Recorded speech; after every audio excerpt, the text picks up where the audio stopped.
for one election that every black person would vote Republican. Since 1964, the black folks, we have been giving our vote to the Democratic Party at an exorbitant rate.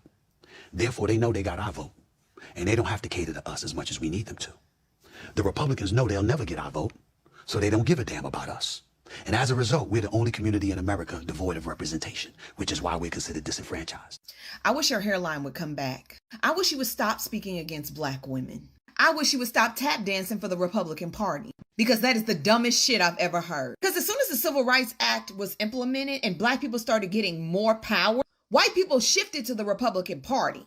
And the reason they shifted because the Republicans promised that they would keep white people in power and on top. So what the fuck do you think is going to happen if we started voting for a Republican? They would still not give a fuck about us. They would just have our vote. The Republican Party is nothing but a bunch of good old Confederates. They don't give a shit about black folks. That's why they trying to disenfranchise us now. And here come your old tap dancing ass talking about we need to vote for them. Honestly, I think your hairline is running away from your fucking mouth because all you spitting is bullshit.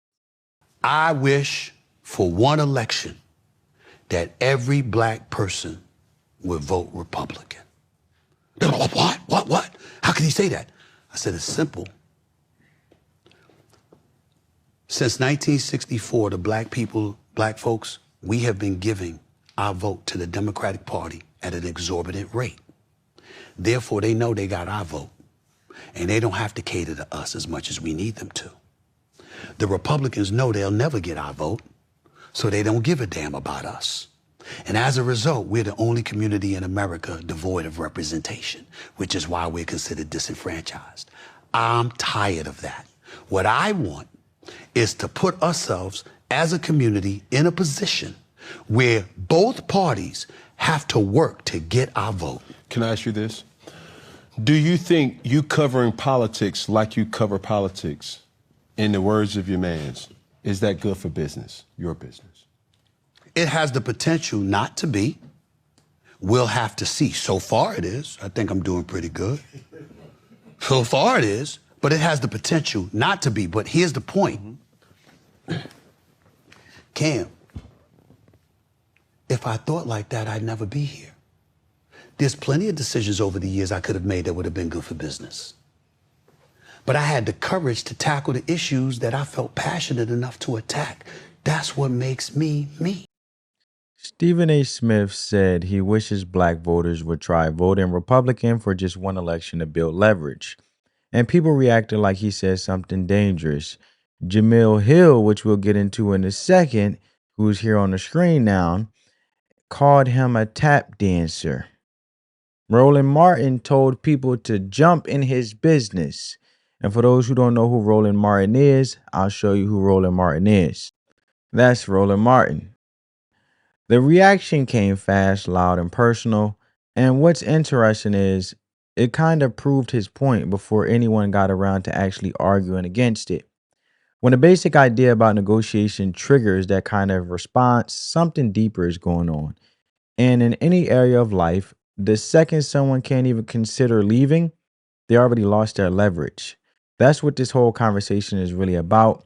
And we're going to break it all the way down.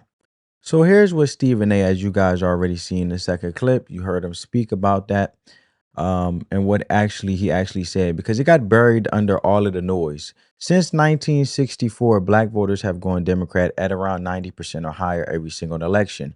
Democrats know that number isn't going anywhere, so they don't have to work hard to keep it. Republicans know they can't move that number, so they don't bother trying to reach black voters at all. The result is one community getting ignored by both parties at the same time for different reasons, and neither side paying any real price for it. That's not a political opinion. That's just how incentive structures work.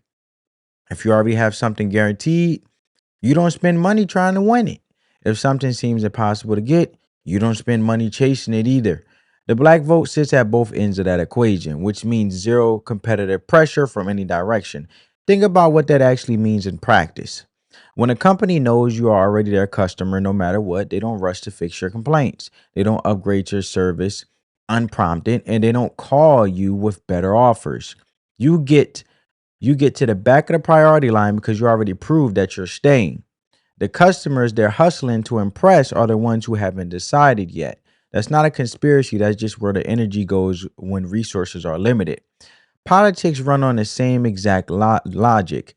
Campaign dollars, policy attention, ground presence, all of it flows towards the people who haven't made up their minds, as we can say independents or however you like to call it, because those are the people who can still change the outcome. Stephen A wasn't saying Republicans are better. He was saying that nobody fights for a vote they already own or a vote they already written off.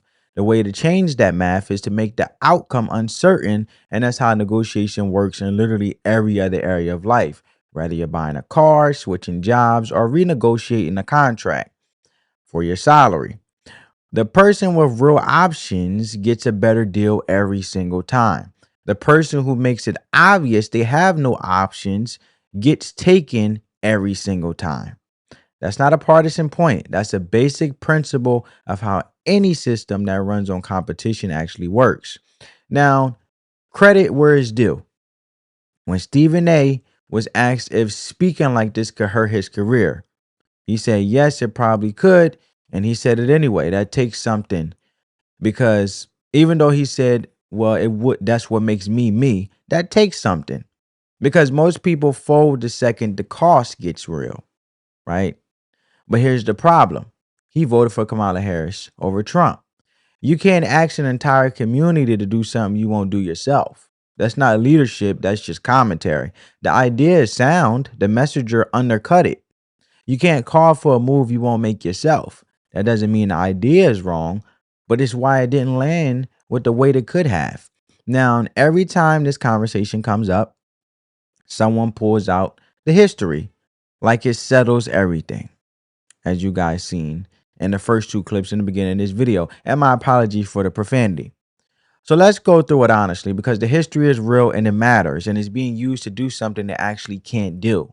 Black voters supported Republicans from the end of the Civil War through the early 1900s. And that's not a talking point, it's documented. Frederick Douglass was a Republican. The party of Lincoln was at that time the most realistic path towards freedom and survival. The alignment made complete sense given what was actually on the table. Now, Jamal Hill, who you see on the screen right now, with her blonde hair, is right. We're about to hear her say it, is right that when the party started changing what they stood for, black voters followed the party that was moving towards their interests. That's rational. That's smart, and no reasonable person should call that blind loyalty. But here's where the argument stops making sense. Pointing to 1865 to explain a decision being made in 2024 assumes that both parties have been frozen in place for 160 years. And that's just not true. Parties change, coalitions shift. What a party stood for in 1960 is not the same as what it stands for now. And to be fair, black people are freer now than they were back then. And here's the honest thing about that. If we're going to give credit for moving toward the right side of history, we also have to acknowledge when parties move away from what they were. That's not an attack on anyone. That's just reading the room as it actually is today, not as it was 60 years ago. And here's something that doesn't get brought up much. The Civil Rights Act of 1964 passed with a higher share of Republican votes in Congress than Democratic ones. That's in the congressional record. Southern Democrats largely voted against it. Neither party gets a clean history here. And in any honest conversation about how we got to where we are has to include both sides of that. The deeper point is this. The people invoking the history are actually proving Stephen A's original argument without realizing it. They're saying black voters switched parties once before, when the incentives changed and a better deal appeared. So the logic that says switching is always wrong, that loyalty to one party is permanent and non-negotiable, that logic directly contradicts what they're using as their example. Because the history shows that switching parties is exactly what smart voters do when the situation calls for it. The point of understanding history is to know how you got somewhere. It's not supposed to lock the door behind you and tell you that you can never walk out. Now let's get into what Jamal Hill had to say. Stephen A. Smith says that his desire is for both parties to have to compete for Black people's votes. I actually agree with this. This would be great if both parties, if both the Republicans and the Democrats had to compete for the right to the Black vote. There's only one problem with that. It's not that Black people don't make themselves available to be Republicans or available in terms of being open to Republicans and conservatives, because a little bit of history will tell Stephen A. that Black people used to vote Republican. And the reason Black people used to vote Republican, because Republicans, because of the Emancipation Proclamation, because of Abraham Lincoln, who was a Republican. And you all know Republicans love to remind Black people about who, quote unquote, freed the slaves. Yes, it was Abraham Lincoln through the Emancipation Proclamation. Frederick Douglass, also a Republican. The reason Black people aligned themselves with the Republicans was because the Republicans were what the Democrats are today. The Republicans were the ones who, in Black people's mind, was getting them closer to liberation, closer to civil rights. So you see how that works? Republicans provided legislation that would help Black people, and Black people voted for them, or Black people supported them, since, it took a while for the whole, the right to vote thing. But nevertheless, y'all get my drift. So when Republicans were on the side of Black people aligned with that side. And then when Democrats were on the side of Black people then aligned themselves with that side. So this idea that Black people are stupid voters, I reject. This idea that Black people we just support the Democratic Party because, frankly, we don't know any better. That's sort of the idea that Stephen A. Smith is pushing here that I don't like, that I reject the premise. Black people aren't aligned with Democrats because we think they're so much better, or because we believe that Democrats don't mess up too, or that Democrats are without racism. We know the Democratic Party has racists. We know this. We call it out all the time. But the point is, we strategically align ourselves where we see the pathway. That's what makes Black voters different. And so I have a huge and significant problem with people who try to play in the faces of Black voters, acting like we don't know what we're talking about and acting like we're too stupid to understand the game and strategy of politics. All right. That's Jamal Hill, folks. This is where the real life lesson comes in. Think about the most loyal employee at any company you ever known.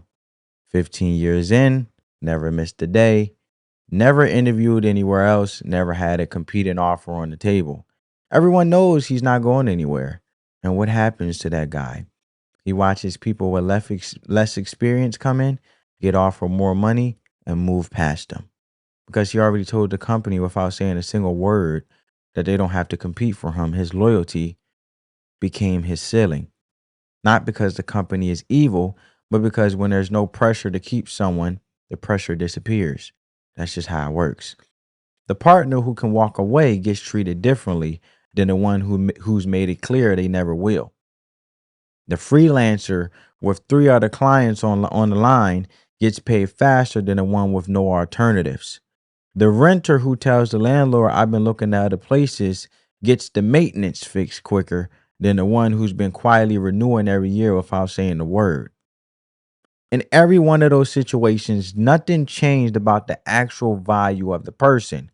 What changed is whether the other side felt any urgency. Urgency comes from uncertainty, and uncertainty only exists when the decision isn't already made. Leverage isn't about being difficult.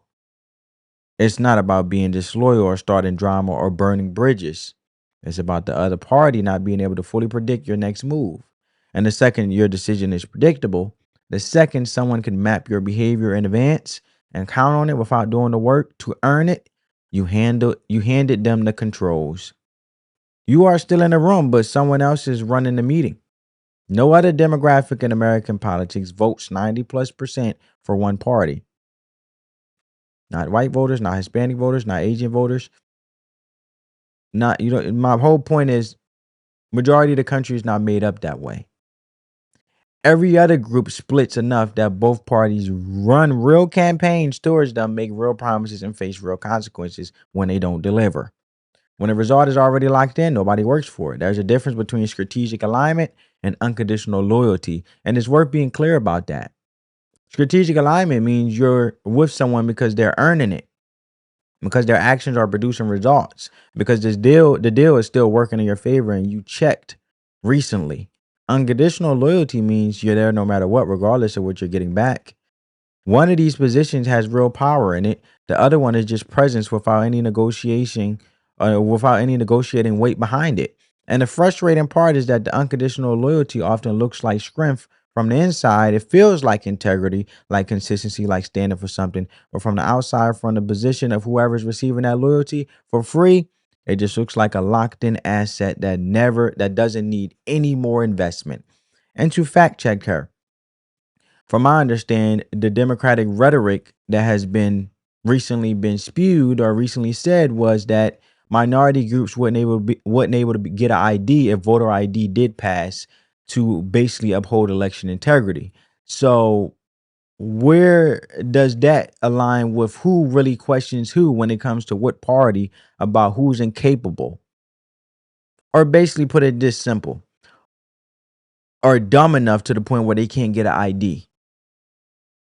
That was the recent Democratic rhetoric. Now, did they say it like that? But they say it in a political way, politically correct way, that minority groups are capable, aka different demographics of race, Hispanics, blacks, you name it, smaller groups with different race are not going to be able to go online and get an ID or renew their license or everything else, which we already know that's a part of life, but they say that they're incapable. So who really calls who dumb for the political aisle? I'm just asking a question based on my recent knowledge and from what I've seen based on research, seeing the sentiment across the media of basically what party basically said individuals would be incapable of getting an ID just to vote to uphold election integrity. As in legal immigrants who respect this country, came in here the right way, as in American citizens who pay taxes, that we use an ID to get medicine, get liquor, go to the liquor store, go to the winery or whatever to celebrate, get alcoholic beverages, my point, just to get medicine, just to book a hotel. But however, incapability seems to be the concern of basically, they won't be able to do that. But we already know that who gets in their car without their license. Now, I want to get to Roland Martin before I talk about Jamal Hill and Roland Martin together, because we just covered Jamal Hill part. Now we're going to get into Roland Martin part. Republican Party since 1964 has been anti-black and pro-white. Their entire agenda has been to appeal to white voters. Now, this is very simple. What I would tell Stephen A. is black people ain't dumb. Black people have not given our vote away. Black people have made the decision that white people have not weighed. Black people, I need all y'all people who love saying, yeah, you a shield for the Democratic Party, to listen to this here. Black people have always been smart with our vote. Because you know what we said? We said, okay, who is fighting for our best interests? From 1865 through 1960, it was Republicans. Black people said, here my agenda. Who is supporting my agenda? Which one of y'all? And it was Republican. And then when Democrats embraced black agenda and Republicans didn't, black people went, we voting Democrat. Y'all, this is the equivalent of being at a dance. And you want to dance. And you like, well, who gonna ask me to dance? Well, the Republicans don't even look at you, don't even talk to you, and walk right past you. And then when you go to Republicans, they say, get your ass back. I ain't dancing with you, but I want to dance. So Democrats are looking my way. Now, I'm gonna go dance with them. See, y'all need to stop saying that black folks are giving our vote away. No, we are making strategic decisions. So when Stephen A. says they should compete, Stephen A., Republicans do not want to compete for the black vote because they benefit from the white vote. No Democratic president has gotten a majority of the white vote since '64. There's a reason. Because they support the pro-white supremacist party. I'm going to give you some data before I bring up Michael Harriot. I'm going to leave it there. Now let's talk about the actual responses from Jamal Hill. We've seen her part, and now we just seen Roland Martin part. Because both of them said things worth examining. Jamal Hill opened by saying she agrees both parties should have to compete for the black vote. That's almost word for word what Stephen A. said. Then she spent the rest of her response explaining it in detail why it can't happen and why anyone suggesting it is naive at best. That's a contradiction she never addressed, and it matters because if you agree with the goal but reject every path toward it, you're not really agreeing with the goal. You're just agreeing with the goal in theory while protecting the conditions that make it impossible in practice. Her argument kept circling back to history as a final answer, but history tells you how you arrive somewhere. It's not a binding contract that says you have to stay. Every time someone points to the 1960s as the reaction as a decision in 2024 is already made, they're treating a decades-old situation as if nothing since then has any weight. That's a loop, not an analysis. And the thing about loops is that they feel like reasoning while you're inside them. You're moving, you're making points, you're referencing real events, but you end back up at the same conclusion every single time, regardless of what new information comes in. That's not analysis. That's a predetermined answer looking for supporting material. Roland Martin here on the screen was less measured. He framed it as the Republican Party being one thing and one thing only. Full stop. No nuance, no room for individual assessment. When you frame it that way, you made the conversation impossible. There's no data, no policy, no candidate that could move the argument because the verdict was already in before anyone walked into the room. And when a conversation is set up so that no new information can change the conclusion, that's not a political position no more. That's a belief system. He also used the dance analogy that you just heard that actually made more sense than he intended. His point was the Republicans walk right past black voters without asking them to dance. But flip that around. If you go to every event and dance with the same person every single time, no matter what, you never build the kind of reputation that makes anyone else want to compete for your time. The people who get asked repeatedly are the ones who I'm going to say it again. I'm going to say it. Sorry, fam, I'm going too fast. Let me slow it down. The people who get asked repeatedly are the ones who might actually say no. I'm going to say it again, one last time. He mentioned the dance analogy. So if you go to every event and dance with the same person every single time, no matter what, you never build the kind of reputation that makes anyone else want to compete for your time.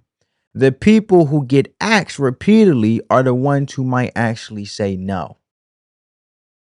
That's not cynical. That's just social reality. The personal shots aimed at Stephen A., the jokes, the tap dancing label, those aren't counter arguments. They are social pressure dressed up to look like commentary. The goal isn't to disprove the point. It's to make the person making the point feel like an outsider, to send a signal that going off script carries a cost because they want him to say what they want him to say. And that cost is real, which is actually part of what makes this conversation worth having. When the idea gets this much heat this fast with this little real engagement, it usually means it's landed somewhere that people feel strongly about protecting. That alone is worth thinking about. Here's something that doesn't get said enough. When someone argues that a group of people should all vote the same way based on group identity, they are erasing everyone in that group as an individual. What the group, quote unquote, gets decided by whoever speaks loudest on behalf of it. And suddenly your vote, your values, your specific situation don't count unless they line up with the consensus. Think about it like this. If your whole family has gone to the same church your entire life, and you start having doubts. The hardest conversation isn't with the pastor, it's at the dinner table. The social cost of stepping outside a group identity is almost always higher from inside the group than anywhere else. The quote unquote tap dancer accusation, the idea that disagreeing means betraying, that's the mechanism that keeps this whole thing intact. It's enforced from inside. What's also worth saying clearly is that hard work, personal responsibility, building something of your own, taking care of your family, those aren't values that belong to any one political party or any one race. They are practical principles that help individual people move forward regardless of anything else. And the idea that they only belong to one side is itself a product of a political marketing, not reality. You can hold every one of those values and vote however you choose. That choice doesn't make you a traitor to anything except the idea that someone else already decided your politics before you opened your mouth. So none of this is an actual argument, actually an argument to vote Republican. The real point is simpler than that. Stop letting any institution assume your decision before they've done the work to earn it. That principle doesn't start or end at the ballot box. The employee with a competing offer gets the raise the loyal one never asked for. The person who can genuinely walk away from a situation gets treated differently than someone who's made peace with staying. Not because the other side is constantly calculating, but because when an outcome isn't locked in, people try harder. That's not a political theory. It's just how people behave when something isn't guaranteed. What Jamal Hill and Roland Martin actually did without meaning to was show exactly why the conversation is necessary. The force of their reaction to one suggestion, one election, one alternative tells you how completely that loyalty is taken for granted and by whom. Real leverage belongs to the person nobody can fully predict. The community that both parties have to earn and show up for is the one that actually holds the power. A guaranteed vote is a deprioritized vote, and the math on that doesn't change no matter how real the history behind it is. And I want to say also, that doesn't make the Republican Party white supremacists because they basically show you or tell you what they stand for. And since they tell you what they stand for, it's either up to you to choose within the power of your vote, competing for it. But it's your choice. Like I mentioned, they just telling you where they stand, but they're not sitting there trying to convince you and basically make you by any way, shape, or form or belittle you or make you less than because you won't rock with what they stand for. They just present clearly and resonate with those who resonate. And that's all they can do as part of the competition. All right. I want to make that very clear. But it also shows as I was hearing Roland Martin, he said, well, the simple fact is black people basically had an agenda and they went to each party and they asked Democrats, would you uphold our agenda? Well, that's not fair because then you're basically promoting division and divisive rhetoric, which isn't good, isn't healthy, because unity and love and we're better together, such as our vote within our communities, which is important no matter the race. But why would you sit there and then, if that's the case, then if one race, he used the example of a black voters basically presenting their agenda to whatever party is convenient to them, and the Democrats said, we'll uphold your agenda. Well, then that's not fair to any other race, white, Asian, Hispanic, because then that means they got to sit there and go to the party and say, uphold our agenda. And which party is going to do so versus the other agenda. So where's the standard ever going to be the standard across the whole board? Because everybody is just voting based on their own agendas, which is divisive because everybody is separated and split into race. That's not good. Progress and results are stronger when no matter what race you are and love and positivity is united.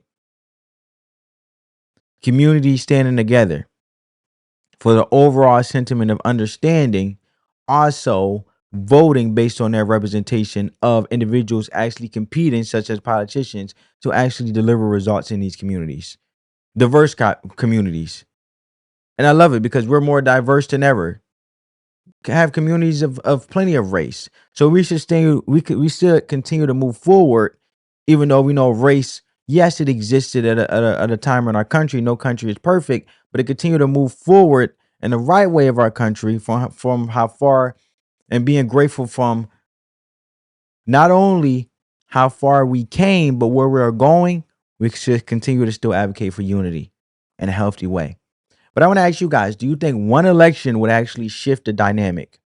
Or is the loyalty too locked in at this point?